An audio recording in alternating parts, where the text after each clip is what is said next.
de l'air, pas seulement pour respirer, mais surtout pour communiquer. S'il n'y avait pas d'air, on pourrait parler tout ce qu'on veut, personne n'entendrait rien. Donc c'est bien l'air qui transmet les sons. Et ça, tout ça, une protection contre le météorite, une stabilité, voilà, une protection contre les rayonnements solaires, je l'avais dit.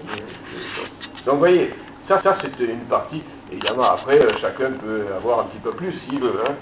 Mais disons que ça c'est le strict nécessaire qu'il nous faut pour vivre sur cette planète. Et vous allez voir que, comme par hasard, la planète nous fournit tout ça.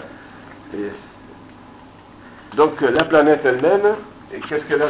Elle est très originale. C'est même c'est la seule planète sur laquelle on puisse vivre. Alors en bleu, vous avez la zone habitable.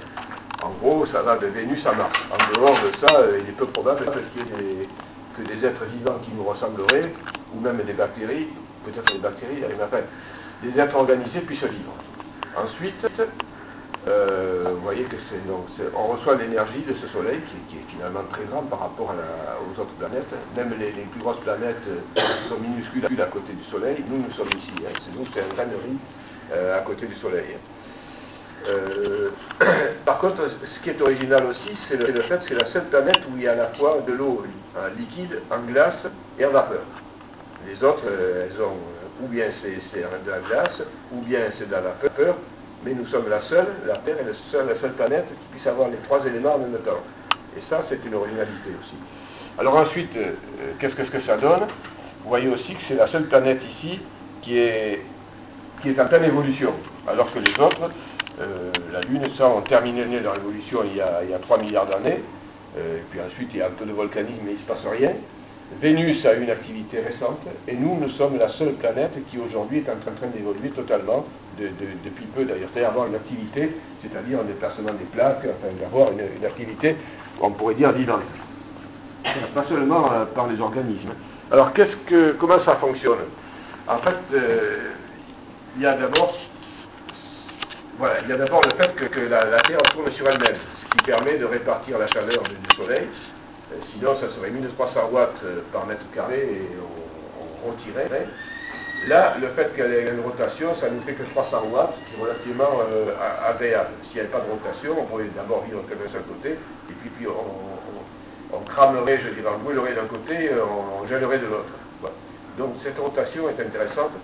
Ensuite, la masse. La masse permet d'avoir une validité qui permet à la Terre de conserver l'atmosphère. Si la gravité était plus faible, l'atmosphère serait partie. D'ailleurs, une partie de l'atmosphère a déjà quitté la Terre, mais il en reste suffisamment pour nous, alors que dans d'autres planètes plus petites, l'atmosphère a disparu. Elle a disparu parce que l'attraction n'était pas suffisante.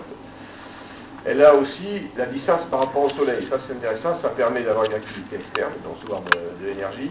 Ça permet aussi d'avoir, vous allez voir, des mouvements internes.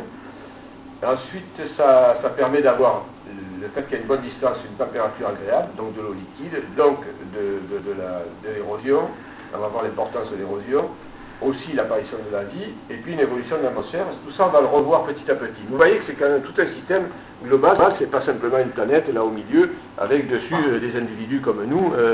Non, c'est tout un système qui est extrêmement complexe, c'est une machinerie, on appelle ça la machinerie, la machinerie Terre, la machine Terre. Alors, qu'est-ce qu'elle a? Elle a la particularité d'avoir, nous on appelle ça les enveloppes. Elle a 5 enveloppes. Il y a bien entendu ce qui est solide, on appelle ça la lithosphère, c'est-à-dire toute la terre solide. Ensuite, il y a tout ce qui est liquide, la glace et l'eau, on appelle ça l'hydrosphère. Ensuite, il y a les gaz, on appelle ça l'atmosphère, c'est la troisième. Puis il y a la biosphère, c'est-à-dire tout ce qui est vivant. Tout ce qui est vivant, si on le répartissait sur l'ensemble de la planète, ça ferait une couche épaisse de 10 cm. Vous voyez, c'est un mot pas important, mais enfin, par rapport à la Terre, ça serait vraiment, en gros, les forêts, les hommes, les animaux, tout, on ferait à peu près 10 cm si on tirait pas. Donc, c'est pas épais, c'est pas grand au point de vue quantité, mais c'est très important. Vous allez voir pourquoi. Et le magnétisme, c'est ce qu'on appelle la magnétosphère. La magnétosphère, on la voit ici avec les aurores boréales.